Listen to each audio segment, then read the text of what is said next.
मागील काही दिवसांमध्ये सोन्या चांदीचे भाव हे फार मोठ्या प्रमाणावर वाढले आणि मग अचानक पडले. ही चर्चा आपण बऱ्याच ठिकाणी ऐकत सुद्धा असू. पण हे भाव का वाढतायत किंवा का पडले? याच्यामध्ये आपल्याला इन्व्हेस्टमेंट करायला पाहिजे किंवा नाही करायला पाहिजे? ते बघूया आपण या व्हिडिओमध्ये. सर्वात आधी तर आपल्याला समजून घ्यावं लागेल का जे फायनान्शियल मार्केट आहे, त्यावर राष्ट्रीय आणि आंतरराष्ट्रीय अशा दोन्ही गोष्टींचा परिणाम होत असतो. आणि आताची जर आंतरराष्ट्रीय परिस्थिती आपण बघितली, तर डोनाल्ड ट्रम्प यांनी टेरिफ लावलाय. तसेच डोनाल्ड ट्रम्प हे बऱ्याच ठिकाणी युद्धजन्य परिस्थितीमध्ये डायरेक्टली किंवा इनडायरेक्टली इन्व्हॉल्ड आहेत. तसेच ट्रम्प यांचे तिकडची जी फेड रिझर्व्ह आहे, अमेरिकन फेड रिझर्व्ह, तिकडचे जे गव्हर्नर आहेत त्यांच्याबरोबर असलेला वाद. अमेरिकन फेड रिझर्व्ह जसं भारतामध्ये रिझर्व्ह बँक आहे, ती भारतातल्या चलनाला कंट्रोल करते.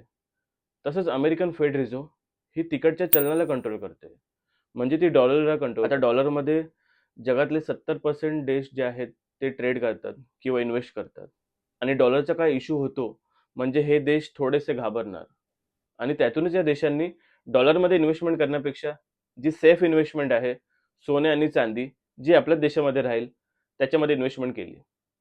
आणि सोने आणि चांदीचे भाव वाढले. पण हे भाव का पडले? त्यामध्ये कन्फ्युजन आहे. आणि त्यामध्ये पण सोन्याचे भाव पडल्यानंतर बरेच प्रमाणात करेक्शन झालं. पण चांदीचे भाव हे मोठ्या प्रमाणावर पडले. त्यामागे असं कारण बोललं जातं का चायना हा अजून एक पॉवरफुल देश आहे. त्यामध्ये इंडस्ट्रियल स्लोडाऊन आहे. चांदी हे बऱ्याच इंडस्ट्रीमध्ये वापरलं जातं. जसं ईव्ही, सेमीकंडक्टर, सोलार पॅनल आणि यांसारख्या अनेक इंडस्ट्रीमध्ये चांदी वापरलं जातं. आणि इंडस्ट्रियल स्लोडाऊनमुळे चांदीची मागणी कमी होऊ शकते असं लोकांना वाटलं आणि त्यांनी तिकडनं पैसे काढायला सुरुवात केली आणि चांदी पडली, असं बोललं जातं. या सोनं आणि चांदीच्या चढ-उतारामध्ये खूप सारे अजून फॅक्टर्स सुद्धा असू शकतात. आपण कमेंटमध्ये सांगू शकता. आता जो आपला दुसरा प्रश्न त्यावर येऊया. आपल्याला इन्व्हेस्टमेंट अजून करायची आहे का आपली जी इन्व्हेस्टमेंट आहे ती आपल्याला त्याच्यातून काढायची आहे? तर सगळ्यात पहिलं मला आपल्याला हे सांगायचं आहे का आपल्याला याच्यामध्ये अजिबात घाई करायची नाही. आपल्याला याच्यामध्ये पेशन्स राहायचं आहे आणि आपल्याला खूप सारी स्टडी करायची आणि टप्प्याटप्प्याने जर इन्व्हेस्टमेंट करायची असेल तरी टप्प्याटप्प्याने करायची आहे किंवा इन्व्हेस्टमेंट काढायची असेल तरी पण आपल्याला टप्प्याटप्प्याने करायची आहे. त्यामुळे आपलं नुकसान नाही होणार, आपला फायदाच होईल. धन्यवाद.